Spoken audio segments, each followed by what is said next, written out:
Salut à tous, c'est Nanakiseto. Alors aujourd'hui nous nous retrouvons sur un jeu un jeu de cartes en ligne qui s'appelle Might and Magic Duel of Champions.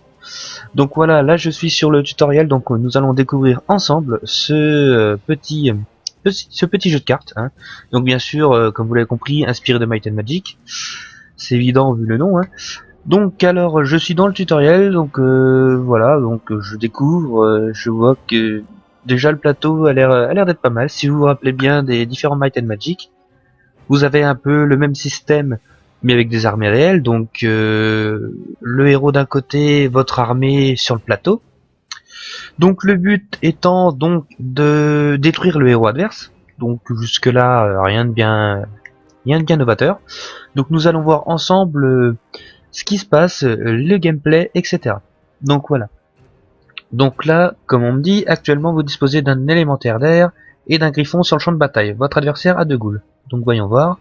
Donc ça va sans dire que apparemment vous jouez donc le Havre dans le tutoriel contre les méchants. Je ne me souviens plus du nom, excusez-moi. Donc pendant la phase d'action de votre tour, chacune de vos créatures présentes sur le champ de bataille peut soit se déplacer, soit attaquer. Donc vous voyez, c'est vraiment le même système que les Might and Magic classiques, donc où il faut déplacer son armée sur le plateau et donc ainsi détruire l'adversaire. Donc nous allons voir. La plupart des créatures ne peuvent pas attaquer, ne peuvent attaquer que les créatures ennemies se trouvant dans la même rangée.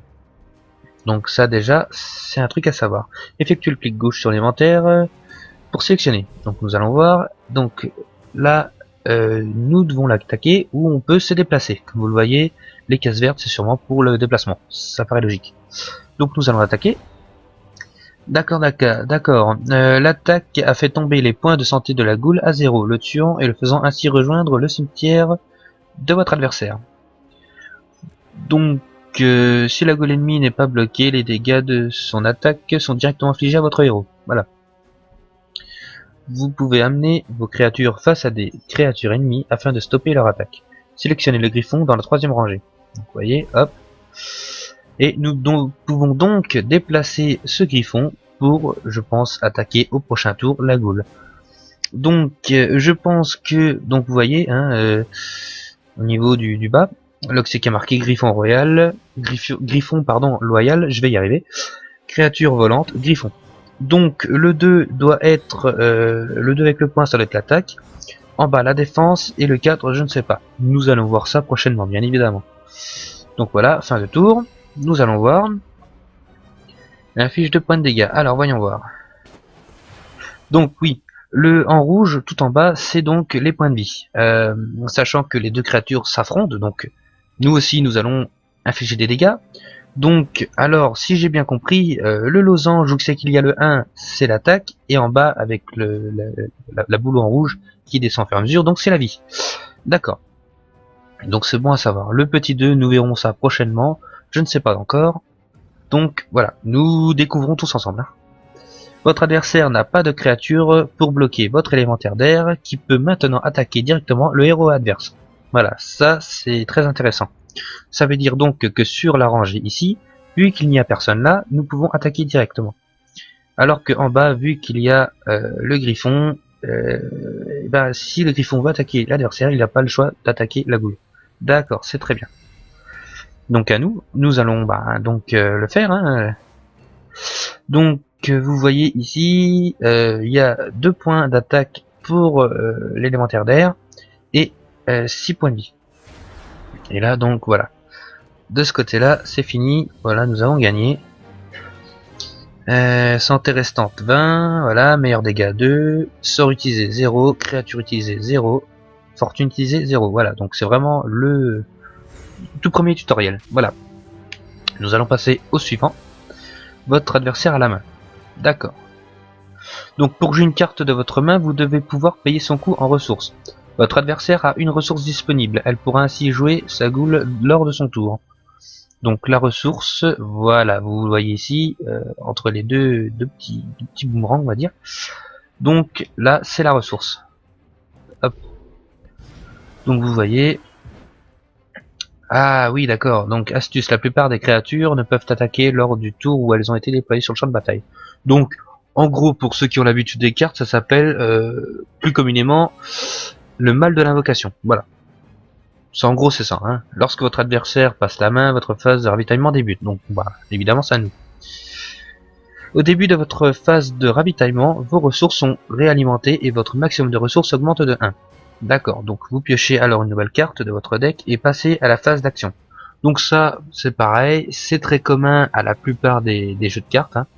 Enfin, de type par exemple, je vais en citer deux, Hearthstone, où vous avez le principe des cristaux. À chaque tour, vous avez un cristal en plus, jusqu'à une limite de 10 cristaux en tout. Et pour Magic the Gathering, donc où il y a des terrains, sauf que là c'est pas par tour, ça dépend de votre main, de votre deck. Voilà, là c'est plus random que Hearthstone. Voilà. Donc nous allons continuer. Pendant votre phase d'action, vous pouvez effectuer des actions avec toutes les cartes entourées d'une lueur verte. Voilà. Donc choisissez la carte de votre héros pour voir la liste de ses capacités. Alors, d'accord, donc augmenter le niveau de force et la magie et de destinée de votre héros vous permet de jouer des cartes plus puissantes de votre main. Améliorer la force de votre héros. Bon bah, écoutez, hein, puisqu'il nous le demande, donc vous voyez là, c'est la force. Hop, on l'augmente. Ah, elle passe à 2. Astuce, pendant votre tour, pensez à toujours vérifier le niveau minimum requis des cartes que vous avez en main avant d'utiliser les capacités de votre héros. Vous pouvez maintenant jouer un griffon de votre main. D'accord, donc si vous voyez bien, là donc pour jouer cette carte, donc ça coûtera 2 ressources. Et juste en bas, normalement ils font voir, voilà. Donc juste en bas, c'est simplement la force qu'il faut à votre héros pour pouvoir invoquer en plus ce griffon. Donc en gros, vous avez un peu 2 ressources. Donc la principale ressource de la créature, donc qui est en rapport avec celle-ci, pour l'invoquer, plus celle-ci qui, selon les créatures, ont besoin de plus ou moins de force pour être invoquée, donc la force de votre héros. Vous voyez, votre héros doit également avoir un niveau de force de 2 pour jouer cette créature. Donc, c'est ce que nous allons faire. Là, voici les dégâts infligés par la créature suite à son attaque. Voilà, 2. Ensuite, donc dégâts de riposte infligés par la créature. Voilà, donc nous y venons. Pardon. Donc au-dessus, c'est les dégâts que la carte inflige normalement. En bas, nous avons donc la riposte. Donc les dégâts qu'elle inflige en cas d'attaque sur elle. Donc elle a la riposte, bien évidemment. Et donc en bas, bien évidemment, la vie. Voilà. Ainsi ses points de vie de santé. Voilà. Donc nous allons sélectionner. Hop. Voilà. Et donc fin de tour. Vous voyez, c'est vraiment comme dans Might and Magic, hein, vraiment la même chose hein, que les Might and Magic originaux, sauf que là c'est vraiment version carte, et je trouve ça plutôt pas mal. C'est plutôt pas mal, c'est encore relativement stratégique je trouve, et c'est ce qui est plaisant. Voilà, pour moi je trouve ça très plaisant. Donc là, hop, voilà, appui de Ghoul. Donc nous allons voir, donc nous avons 3. Nous allons augmenter encore une fois la force de notre très cher héros pour invoquer celle-ci, pardon. Hop. Et vous voyez que là, si la Ghoul attaque, nous nous ripostons. Nous prenons 2 dégâts, logiquement, et elle va mourir, tout simplement. Voilà. Donc voilà, comme vous le voyez, par terre, au tapis. Donc là, qu'est-ce qu'il va nous falloir? Eh bien, écoutez, il y a tout simplement pas grand-chose à avoir de plus. Nous allons donc invoquer un élémentaire. Et je pense que nous allons pouvoir attaquer. Alors, n'importe laquelle, on s'en fiche. Voilà, c'est le tutoriel. On a gagné. Voilà. Ça donne de l'XP, de l'or. Vous voyez, c'est vraiment c'est pas si compliqué que ça en fait au final. Je trouve qu'il a l'air pas mal. Donc à voir après avec les joueurs par la suite, hein, bien évidemment. Donc alors, le champ de bataille a maintenant atteint sa taille maximale, avec 8 positions pour déployer vos créatures. Voilà. En fait, c'est un peu, j'ai l'impression que le jeu est un peu un mélange entre Hearthstone, Magic the Gathering et pour les plus anciens, Yu-Gi-Oh un peu. Alors oui, vous allez me dire, ah Yu-Gi-Oh, c'est voilà, c'est comme ci, c'est comme ça. Bon, voilà, chacun se fait son avis. Pour moi, c'est un peu le principe comme ça. C'est vrai que c'est une certaine invocation, etc. C'est voilà. Bon, à la seule différence que là, bien évidemment, vous n'avez pas le droit d'invoquer une créature si vous n'avez tout simplement pas les ressources. Voilà. Que Yu-Gi-Oh, c'était plus une histoire de sacrifice de créatures pour invoquer des créatures plus puissantes, etc., etc. Voilà. Donc là, nous avons notre ligne de front et donc notre ligne arrière. Ça paraît logique. Jusque là. Donc toutes les créatures appartiennent à trois sous-catégories. Créatures de mêlée, tireuses et volantes. La sous-catégorie détermine l'endroit où vous pouvez déployer une créature sur le champ de bataille et son mode d'attaque. Voilà. Donc par exemple, l'arbalétrier dans votre main est un tireur, ce qui signifie qu'il peut être déployé sur la ligne arrière. Déployons-le. Hop, voilà. Avant la fin du tour, n'oubliez pas d'utiliser la capacité de votre héros. Oui, nous allons le faire. Voilà, fin du tour. Voyons voir. Les créatures de mêlée ne peuvent être déployées que sur la ligne de front et ne peuvent attaquer qu'un ennemi leur faisant face directement. D'accord. Donc par exemple, grosso modo, comme pareil, toujours dans le thème de Might and Magic, bien évidemment. Donc les créatures ne pourront pas attaquer celles qui sont tireuses. Les créatures de mêlée ne pourront pas attaquer celles qui sont tireuses. Alors que, bien sûr, ces créatures-là, qui sont en ligne arrière, celles qui sont à distance, pourront attaquer celles de distance. Voilà. Vous pouvez défendre vos tireurs, des attaquants, des créatures volantes et de mêlée en plaçant à une autre créature face à eux. Je vais y arriver. Hein. Donc voilà.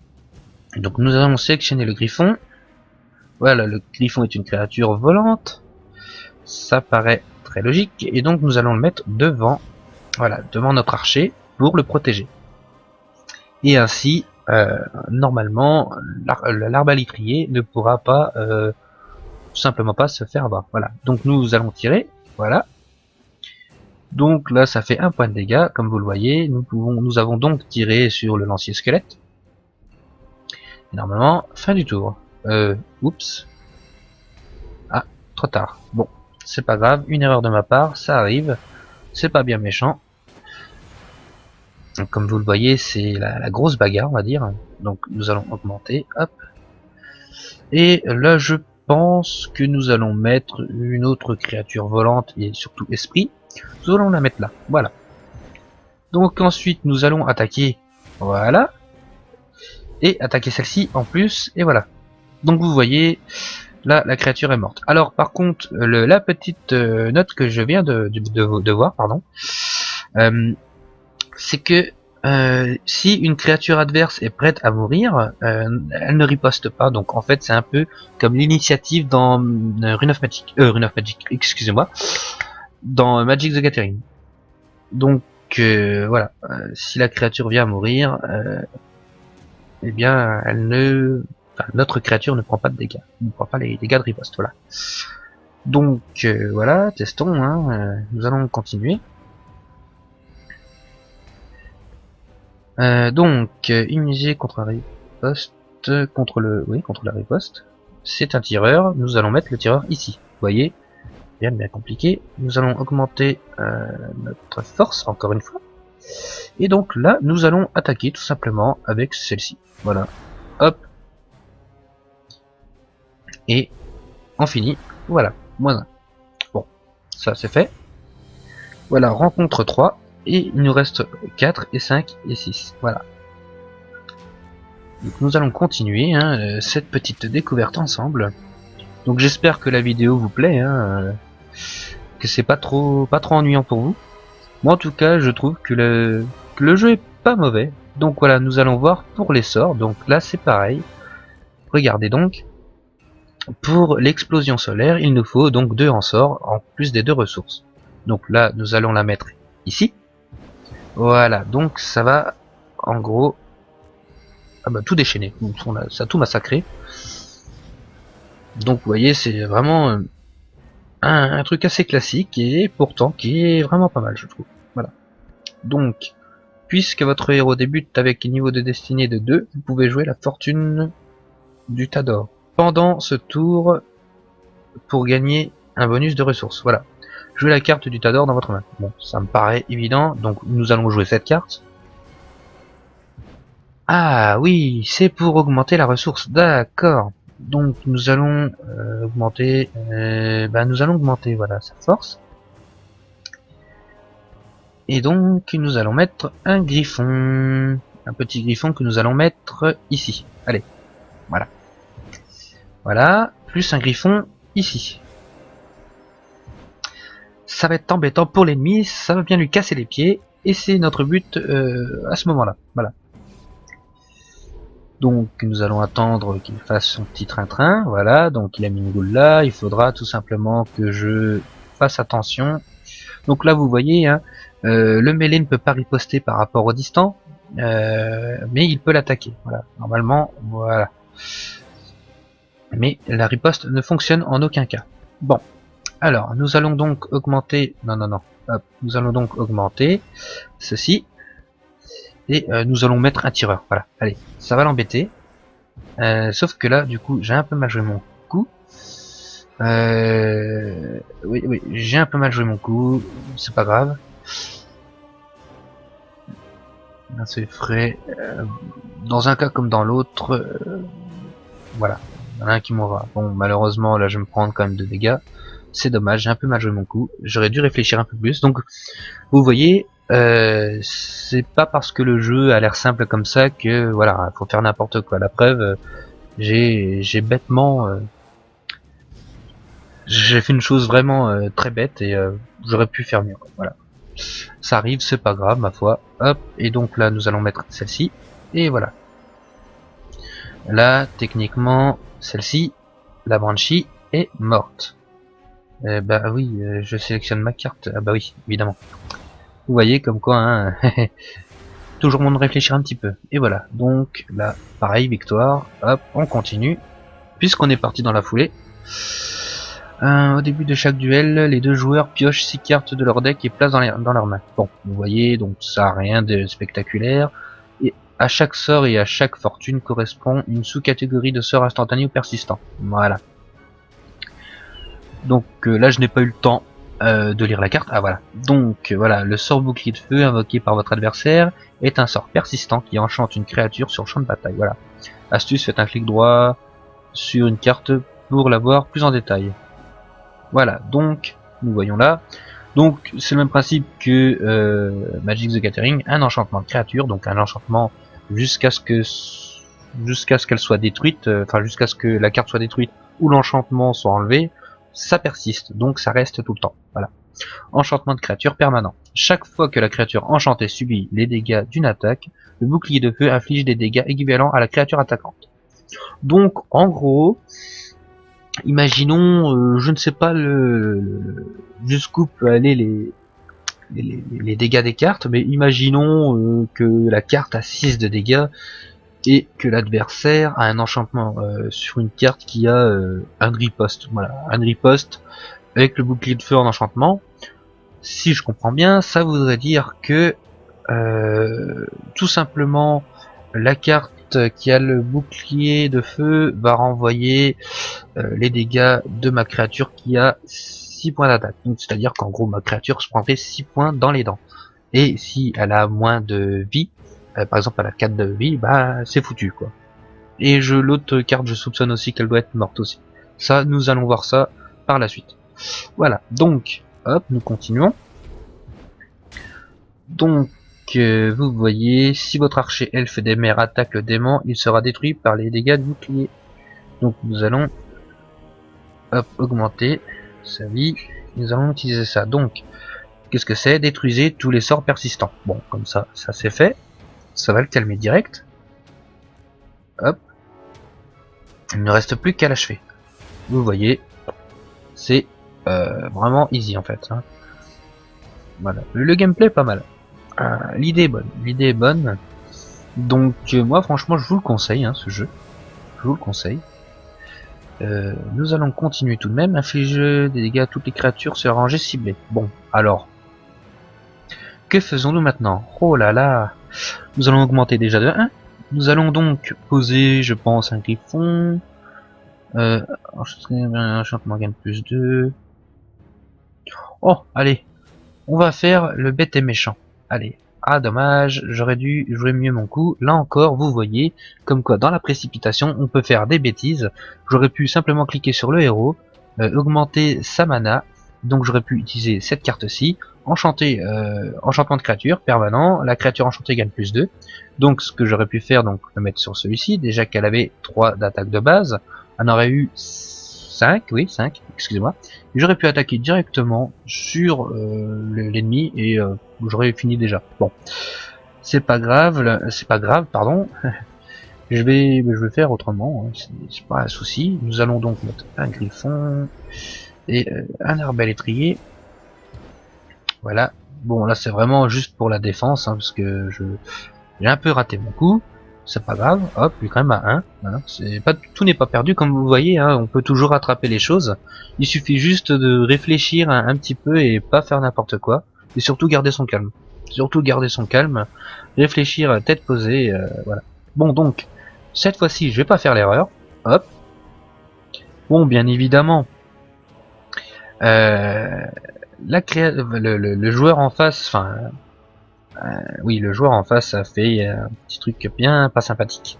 Bon, c'est pas grave, nous allons mettre tout de même sur cette carte. Nous allons exploser la tête du griffon, voilà.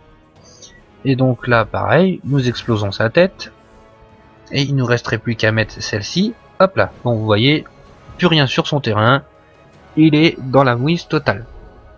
Voilà. Bon, bien évidemment, quand vous avez, comme pour l'adversaire, des petits problèmes comme ça, il ne faut pas s'affoler. Il y a toujours un moyen de rattraper. Donc, qu'est-ce qu'il me faudrait là? D'accord, ah bah, ce coup-ci, il manque de ça. Bon, admettons. Donc ça, c'est un volant. Hop, créature volante. Avant qu'on me dise un volant, qu'est-ce que tu me parles de volant? Voilà, donc gagné. Et je crois qu'on est à la dernière. Donc, alors, voyons voir. Ah, oula. Donc, eh bien, voyons voir. Donc, le Havre. Pour ceux qui connaissent Might and Magic Heroes Online, donc c'est le Havre, voilà, contre Nécropole. C'est ça que je me souvenais plus. Sinon, nous avons Inferno, je ne connais pas du tout. Bastion non plus, Sanctuaire non plus, Académie non plus. Oui, c'est vrai, j'ai pas beaucoup joué Might and Magic. Le seul auquel j'ai joué, c'est Might and Magic Heroes Online, donc voilà. Nous allons voir un petit peu Académie. Ça me dirait presque, mais je pense plutôt partir sur. Ah, c'est un choix très compliqué au final parce que vu que moi je me référence un peu à Magic the Gathering puisque je suis un joueur de Magic the Gathering, c'est vrai que je me fais sur les 5 couleurs. Bon, là il y en a pas 5, il y a 6, mais voilà. Donc ça, ce sera je pense plus type jeu aggro. Donc jeu aggro c'est quoi? C'est juste le pur bourrin de base. Nécropole, tout équilibré. De ce que je vois, tout est équilibré, pas trop complexe, pas trop vite, pas trop de défense, pas trop de puissance, mais pas non plus à la ramasse. Bastion, donc, il n'arrive pas à la cheville du Inferno, pardon, mais c'est déjà ça. En défense, c'est plutôt pas mauvais de ce que je vois. Vitesse sur apparemment 5 étoiles, bon bah voilà, hein, comme pour Inferno, comme pour les autres d'ailleurs, vous pouvez le voir, c'est bof bof. Ça, ce sera après à nous de construire nos decks, hein, bien évidemment. La complexité, bon bah vous voyez, hein, c'est vraiment rien de complexe. Par contre, donc, nous allons regarder pour Sanctuaire, Académie. Ah, ça commence à causer un petit peu. Il y a, je pense, plus de mécanique. À voir. Hein, voilà, donc c'est quand même quelque chose d'un peu plus un peu plus complexe, voilà, comme c'est marqué, hein, complexité. Ça a l'air un peu plus complexe, donc pour les débutants, je ne sais pas. Moi personnellement, j'aime la difficulté, mais là, bon, le problème reste toujours entier. Quelle faction prendre? Donc vous voyez le Havre en défense, c'est du tip top, hein, par rapport aux autres. Donc je me tâte un petit peu, pourquoi pas Sanctuaire. Allez, Sanctuaire, on se fait un kiff, on se fait le Sanctuaire. La faction du sanctuaire est experte en stratégie, forte de son armée de nagas et d'esprit de l'eau. Bon, ben, vous voyez, hein. Donc nous allons regarder les autres du coup, je ne savais pas ça. La faction de l'académie est le territoire des maîtres de la magie. Magiciens, djinns et leurs créations attendent vos ordres, menez-les au combat et faites appel à leur sortilège des ténèbres et de la terre pour affaiblir votre adversaire et protéger votre armée. Avec la magie pour allier, où votre victoire est à portée de main. Voilà. Nécropole. Levez une armée de non-morts pour infecter vos ennemis et voler leur essence vitale. Vos sorts des ténèbres de l'eau viendront affaiblir les créatures de votre adversaire avant de les maudire jusqu'à la 15e génération. Les ténèbres, évidemment. Bon, là c'est plus dans l'enfer. Vous dirigez une légion de démons, je vous l'avais dit, dont l'unique but est de semer le chaos dans le monde d'Ashan. Invoquer de puissants sorts de feu est primordial pour carboniser et écraser les misérables êtres ayant eu la mauvaise idée de se trouver sur votre route. Bon, c'est bien ce que je dis, les bourrins, les sans-cervelles. Enfin, les sans-cervelles, ça dépend des decks. Mais le deck de départ, on peut le voir puissance quasi à fond, défense que vitesse moyen et complexité, y a rien de complexe, voilà. Bon. Et donc le Havre, la lumière, donc, si nous pouvons dire, vous contrôlez des créatures capables de protéger et de soigner, rendant ainsi votre armée quasi indestructible. Utilisez des sorts de lumière et d'air pour prendre l'avantage sur le champ de bataille, et montrer à tous, que la puissance de l'Empire ne saurait être bafouée. Voilà. Donc bon, voilà, c'est les gentils. Bon, donc, oui, c'est toujours un petit problème. Allez.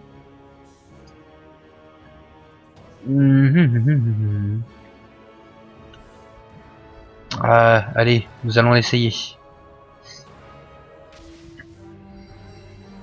Donc, lors d'un duel standard, chaque joueur ramène 8 cartes d'événements au début du duel. Toutes les cartes d'événements sont mélangées, puis 2 sont piochées et placées sur le champ de bataille. Bon.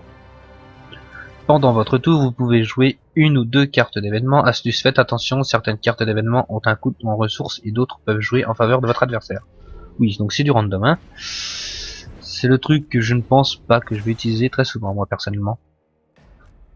Je suppose qu'il va falloir quand même l'utiliser. Qu'est-ce que je disais? Donc nous allons l'utiliser, ou pas. Qu'est-ce que c'est que ça? Bon. Je vais augmenter déjà ma magie, admettons. Oui, j'ai bien fait de l'utiliser, mettre la magie. Tireur de mêlée. Bizarre. Hop, nous allons le mettre donc ici. Ensuite, non, fin du tour, oups. Je joue cette carte, oui d'accord. Bon là rien de bien probant. En fait c'est tout simplement toutes les mécaniques faites en même temps, voilà. Non, je veux juste augmenter ça, voilà. Alors, jusqu'au point de jour de créature adverse ciblée gagne attaque impossible. D'accord. Ok. Bon bah. Faisons ça. D'accord, il y a juste pas moyen de... Non. Bon bah, pêcher une carte, vous pouvez pas... Oui, bon. Admettons. J'ai pas trop... je les ai pas trop utilisés, enfin, j'ai pas trop lu le truc. Bon, de ce que je vois, celle-là, c'est à pas faire, évidemment. Hop, fin du tour. Bon, sur ce, je pense que je vais arrêter cette vidéo là, puisque de toute façon, c'est les mécaniques, vous les avez tous vues, c'est... Voilà, rien de bien compliqué. Sur ce, je vous laisse, je vous dis bonne continuation pour la suite, et je ferai d'autres vidéos dans la foulée, peut-être de Might and Magic, Duel of Champions, si ça vous a plu. Voilà. Je vous montrerai d'autres gameplays, d'autres cartes, etc. Sur ce, bon jeu à tous!